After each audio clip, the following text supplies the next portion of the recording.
Hey everyone. So now we're going to jump into chapter six. And chapter six is really it's an extension of the theme of these last few chapters uh, that really focus on, like interest groups and the ways that we're persuaded, really, and the mechanisms by which government is influenced, whether it be by interest groups or other entities, and how they actually influence the politics of and within our democracy. And so, the next extension of that really deals with the public opinion. And when you think about public opinion, you might think, well, okay, so the public opinion is basically how the public feels about various issues, right? Whether it be like healthcare or climate change or right to life, the abortion issue, for example, things like that. So it's an important component because it drives a lot of why or how people vote in elections, or whether you're voting for an individual or voting for a policy or a proposition that is changing the law. A lot of that is built on public opinion, and so it's interesting to think about human beings. We always like to be on the winning team. So it's interesting how, for example, if you saw a poll that said that 80% of the people believed in X and 20% believed in Y, then you would most likely just, if you didn't even know much about the issue, you would vote for X because you want to be in the winning team. And so, but the question is, well, where did X come from? Where did the poll come from? Is it, who was part of the poll? And most people don't even think about those things. It's kind of like the Nielsen ratings. So when they do the Nielsen ratings for TV shows to say which shows are great, people don't realize it's like less than 1% of the nation are the people who they poll to decide which TV shows are great or not good. They don't, so it's not taken from a wide range of everybody in the country. They don't send out a poll and ask 300 million people what they think. They all ask maybe 1,000 people what they think, and the 1,000 get to determine which shows either stay on TV or which shows don't stay on TV. So that's kind of how it works. But then again, the question is, if that's in fact the case, then who's controlling the polls? And then if they want a certain outcome, then they can dictate the outcome simply by virtue of adjusting the poll to make you want to support or not support that particular issue. Make sense? Okay, let's jump into this a little bit. So when we talk about polls, in the American system, we're basically talking about the idea of, in any type of democratic system of governance that is basically ruled by the people, then that means that we, the people, are the ones who determine by virtue of democracy what it is that we want the government to do for us. But what if it happens if, in fact, the government is teaching us what we want or what they want us to want from them, instead of us being really the deciders of our own of what matters most to us? What if we're conditioned to want a certain thing because it's in the government's interest? Well, then the government can do that by swaying public opinion for or against that particular issue. And human beings, like I said, just are naturally inclined to want to be wherever the majority happens to reside. So as we go through this, I just want you to keep that kind of in mind. Uh, and it is very difficult to define and measure these opinion polls that drive public opinion. Because, for example, if I want to take if I want, say, if I'm a person who believes in climate change, well, I would take an opinion poll based on a demographic in the United States where people are more open to climate change issues. And you would never know that I took it in a specific area. You would just see the results of the poll. And if I said 80% of the people that were polled agree with this issue, what if I took it with 100 people? You wouldn't know it was 100 people that were being polled. You might think there were millions of people polled, right? All I need to tell you is that 80% of the people agree with my poll. The same thing happens on so on the conservative side. Let's talk about, like, if I wanted somebody to support right to life as opposed to choice, freedom of choice for women, I take that poll in, like, the Bible Belt, meaning the Midwest or the South, where I know I'm going to get favorable results in that poll to support the right to life. And then I can say the same thing. 70, 80% of the people support the right to life, and then you would take that as being an absolute number. It would be like the panacea of all things. So you'd say, well, majority of Americans in the country believe that in right to life. Well, that wouldn't necessarily be true. You just would assume that by virtue of what they tell you. So they can easily provide disinformation or misinformation by poll numbers. And statistics can easily be varied and adjusted to make things look like they're very close together or very far apart. So you have to be very careful about how you utilize or how polls can be used to drive your support toward things that may not benefit you. Um, so how do we express the public opinion? Normally it's through our voting. We vote that basically tells the nation and the world what it is we value or think that's important. However, I would suggest that in that, remember I said that a lot of what your opinion is about certain issues is dictated to you, not you necessarily using your critical thinking skills, doing a little bit of research and deciding for yourself. They assume that you're not going to do that, or the majority of people are not going to do that. And so they know that you'll look at a poll instantly and be able to decide, whether it's yay or nay based on what they tell you, no matter even if they're not giving you all the information to provide to give you the ability to make a good decision. It's like a very subtle manipulation, which is one of those key types of power that is used frequently to control you or control the masses, not just you, but the masses. Um, so also through political contributions, people contribute to things that matter most to them. The news media also drives whatever narrative is going to keep them, viable. This is one of the very troubling things, particularly today, because, for example, I think I've mentioned before, at least in my classes, I mentioned that the presidential race is a $16 billion gain. And so, which is nuts, right? $16 billion to be able, this is what the presidential race will ultimately cost by the time they get through. And when you think about that, you think about, well, why could it possibly cost so much? Well, the commercial advertising. So for all the news networks, there's all, who have all these, different talking heads on to talk about these things.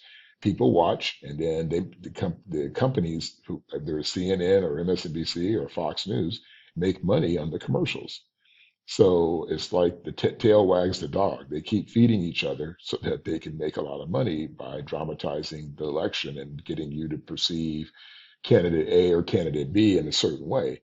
And so, not that it has to be any truth to the measure, it's just a matter of that's how they use it to control or how to get you to express your opinion a certain way. And also recognizing that the news media are driven by their own political ideology. If it's a conservative network, you're going to get a conservative bent, and they're going to try to demonize the liberals. And the same way for the liberals potentially is that they could do the same. They could demonize the conservatives. Is there a measure of truth in it? Probably some small measure here and there, because they don't want to outright necessarily lie to you for the most part, even though we're seeing more and more lies come up today. But it's in essence really to try to sway you and get you to believe and trust the news to provide you with the truth. And unfortunately, more and more today, most people don't realize that the news is no longer a public service in this country. It's actually a cost center. So they look at how they can maximize their profits to give you whatever news that they want to give you. Um, and also, again, the idea of using elected officials. That's another way public opinion is expressed is through our elected representatives. Also through our, now today in this world, social media, right? So the blogs and social media networks is how they express it too, especially if they're trying to reach young people, because they know how much young people are all into this. So they really like to get you to sort of join in and follow along with these things. And then the most important thing are the polls. Like I said, we drive polls and we publicly address the polls, that people start seeing the polls and they start believing whatever the polls are telling them, whether they're real or imagined. So, and also with that, when you talk about in a democratic system, that they are, based on how we, the people, are, our own personal values and beliefs, our sense of liberty, our sense of equality, our sense of individualism within our political system, and also on the context supposedly of the rule of law, even though the rule of law is being quickly eroded these days. But there are certain opinions about even like this picture, they're saying the Pledge of Allegiance. There are many folks who feel like, why do we do that? Why should it be mandated? And these types of things. So some people believe it should, some people believe it shouldn't be. Um, just like the things with religion in classrooms, those are all things people, depending on where they take that poll, can drive whether people support, say, having a religious overtone in the class, God bless America, for example, or whether they don't, depending on where they take the poll. So also, in the realm of politics, of course, your political ideology certainly drives the public opinion of the day, particularly when we look at going into elections. So, of course, the idea of the liberals concept to drives their narrative, regards to sway the public to their views and the things they support, as are same with the conservatives. So both have their sort of ideologies that they have rooted that identify their belief system that they have to try to push to you toward to get you to support or their ideas or agendas. This is a good example of a particular poll. This shows you party identification. And if you go back and look, but going back to 1956, you can see that in terms of party identification, the Democrats and Republicans strongly identify themselves. So you can see, like, for example, about 42 or 43%, close to 43% of Democrats, had party identification, and for the Republicans, it was about 32%, and then independents were down around 20%. And then in 2012, you can see the trending up. So you can see, for example, the independents, which were at 20% in 1956, are now up over about 32% to 33% in 2012. That's the green line. And then the Democrats and Republicans are kind of going downward. The Republicans are down around 29 or 30, and the Democrats have dropped from 42, 43 down to about the mid 30s, and are still trending downward. Um, it's interesting to note that certainly who's running for office and the polarization of both political parties to not be able to work collaboratively together is driving those numbers further down. And we see a trend today, 12 years later, that the independents are still rapidly increasing and the party identification for the others is still beginning to wane. Because people don't know the truth from the lie, and it's very difficult to assess the truth from the lie.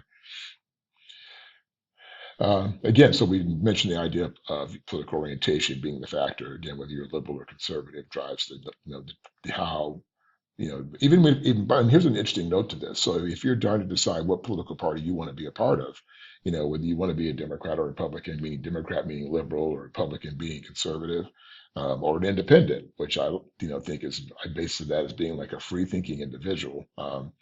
Then it's also how they go about swaying you to want to be one or the other, and how the platforms and how easily the public are manipulated behind even one single issue. Like people will decide to, let's say, become a conservative because they may support a woman's right to life.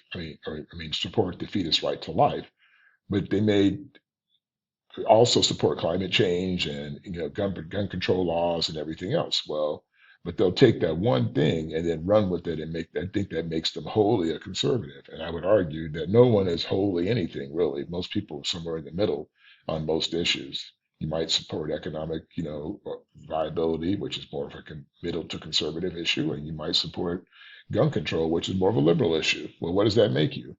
I would argue, who the hell cares? You should just be able to be who you are and to not allow yourself to be swayed, by party identification when you definitely want to be able to vote for the best people for the office who are going to look out for your interests and the interests of the general public, and try to enact laws to do that.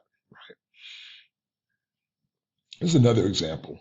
It just shows, like, the top one shows same-sex marriage, and it asks the question: do you think marriages between same-sex couples should or should not be recognized by law?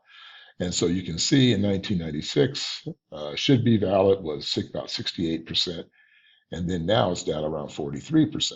So it actually declined between 1996 and 2013, and then for those who let me back up and say it this way: those who thought it should not be valid has decreased from 68% to 43%. It's a pretty significant decline. So people who are looking at the validity of same-sex marriage has gone up from 27% up to 54%. So it's doubled, and now it's even higher than that. But from 1990 in the 17 years from 1996 to 2013, it has doubled in terms of its number. So let's just give you just an example of what that looks like. Let's see. So this is the things that actually, when we talk about public opinion, when I talk about people, Martin Luther King famously said that there's nothing more dangerous in the world than sincere ignorance and conscientious stupidity. And this is kind of an example of that when we talk about how informed are the public really on issues. How informed do you think you are on issues? Do you have do you have a news app on your phone that you kind of keep up with just kind of what's going on generally in the world today? You don't have to be the expert, but do you look to see even what's going on remotely, both in the country and also just the main headlines and what's going on around the world?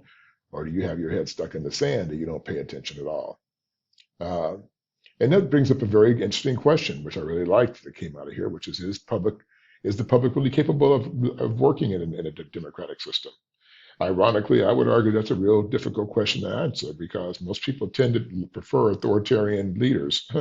Even now, when you look at President Trump or not President Trump, former President Trump, that the people are no matter what he's done that may be criminal, um, people when he talks about becoming almost like the authoritarian leader, that's what he proposes is, and people who support him would let him be president forever.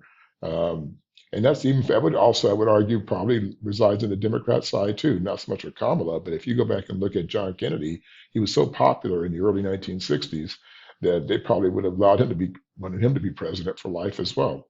Um, but here's the problem with all of this. If you're not informed, then how can you make a good decision about who should run the country, whether it be in Congress, the state legislator, or president, or even your local mayors or representatives? How do you do that if you're not politically informed? And democracy takes work. That means we all have to contribute to it to make it work. And if you're not going to contribute to it, then it's not a democracy. You might as well put a crown on the person's head and call them a king or a queen. Um, so this is the struggle that we have is, basically keep informing ourselves. And it's difficult, particularly for you today, because there's so much misinformation and disinformation out there to sway your opinion, that for most in your generations, for those of you who are younger, it's a real struggle. So here's another so lack of political knowledge. Here's a good example. 73% of the general public did not know that the Bill of Rights prohibits the official establishment of religion in the U.S. Almost 80% can't identify the Gettysburg Address as a source of government of the people, for the people, and by the people. 50% can't name the three branches of the federal government. 25% can't name any power of the federal government. And 35% can't name one country that was an enemy of the United States during World War II. That's mind numbing, but it also says a lot about who we are. I remember Jay Leno, who used to do a night show, used to walk around and ask people sort of general questions. And I thought it was really a spoof at one point. And he would ask, well, who was the adversary in the Revolutionary War? And people would, like the US and China, or Russia, or what? They had no idea. Like people have no idea. And so when people are ignorant like that, then the chance of them making it's easy. First, it's easy to sway them, and then secondly, their ignorance can lead to their own undoing. So again, how do we develop our public opinion? Usually, it starts with the family. If it's when it more from the family, also from our friends and our peer groups. People talk sometimes, and so you'll hear people say something. And if it's somebody that you respect or a good friend who might have a little more knowledge than you might just do what they do simply because they're doing it, not necessarily with any justifiable reason. Also, hopefully education helps a little bit. Hopefully the classes like this, where you get a chance to really understand the importance of public opinion and how it can be used to manipulate you, you'll be a little more careful about how, when information is brought to you, how you look at it and receive it. As we saw in the media chapter, how easy it is to manipulate you using the media to do so. Also, some of the things that control us, not just the media, but also religion. Uh, and this is a troubling one a little bit because the idea behind religion, I think, is a very good idea. It's unfortunate how man has manipulated it to control the masses, and which helps undermines the basis of religion and what I think, if you ask me personally, like what God really intended. Man has manipulated to serve his own interest by having the flock of religious leader, at the church or synagogue or the mosque or whatever, uh, dictate their interpretation of religion to suit their needs and to get their people to follow a certain opinion. I will never forget, because I live in San Diego, in a part of the week. And so I was down by the Catholic Church in Old Town one day, and I was driving by. This is when 2016 election, when Hillary Clinton was running against Trump, and they had the Catholic Church out in front of the church that said, if you vote for Hillary, you're going to basically go to hell. And I was just like, whoa, whoa, whoa, whoa, okay, Mr. Pastor, you stay out of my out of my room in the classroom and my lectern, and I'll stay out of your pulpit. But a lot of these religious figures have pushing their political agendas too on their flocks. And even with no political background or experience, they will control and manipulate the people who reside within their groups, simply by virtue of the people respect them so much in their roles and positions of power. So we have all different types of polls that happen. There's straw polls that basically are just like quickie polls that just say, okay, you can get on SurveyMonkey and do a survey, right? Um, there's certainly scientific sampling. They have all these different types of sampling polls, that the ones that are unscientific, where you can have self-selected learner polls. You can do computerized response polls. There's all different types of polls that are out there available. Um, the issue that we come into, of course, is the sample size. To determine the veracity of the poll, or meaning how good the poll really is or accurate it is, because depending where you take your sample from, it really does matter, and the sample size matters because it really does dictate the potential of being manipulated. If I take a small sample, I can easily manipulate and make that small sample look like it accounts for the majority of people. So when you look at this again, the main thing is understanding that polls are only as good as the information that is put in them. And again, because of the potential risk for dishonesty, be very careful how you look at polls. And also depends on where the poll is coming from. So if it's coming from Fox News, understand it'll have a conservative bent. If it comes from MSNBC, it's going to have a potential liberal bent. And you have to recognize the two, that they're all right there in front of you, and that you have to be recognized that who's writing the book, who's writing the narrative, why are they writing that narrative, and why are they trying to sway you this way. So always have a measure of questioning when you see polls. Okay, so with that, I think I'm gonna wind it down there. I think I've talked longer than I actually expected, but I think I've covered what I wanted to in terms of understanding what polls are, how they work, the importance of polls, the necessity of them in a democracy, but also the having to be very careful with how they're used or potentially abused. Okay. So this one particularly I thought was interesting. It was a poll on the environment, and it said, the red dictates those who look at it in a very serious fashion and should be priority, and then the blue is somewhat serious, but there are other more important issues we need to address. And you can see that from 2007 to, this is just a 4-year window, but look at the drop from those who took climate change very seriously, and versus those who think it's important, but there are other things that are more important. And look how one is. I mean, you can see a reasonable increase in 4 years in the somewhat, but look at the drop off in those who don't think it's that important. And then the question is, why did that happen? How are people swayed to think that the environment or climate change isn't that important anymore, that they would then react in this fashion? But that's a tremendous drop in 4 years from the importance that it was in 2007 to 2011. Um, Anyhow, so this is what I wanted to provide for you today, and I will see you in the next chapter. You guys have a good one.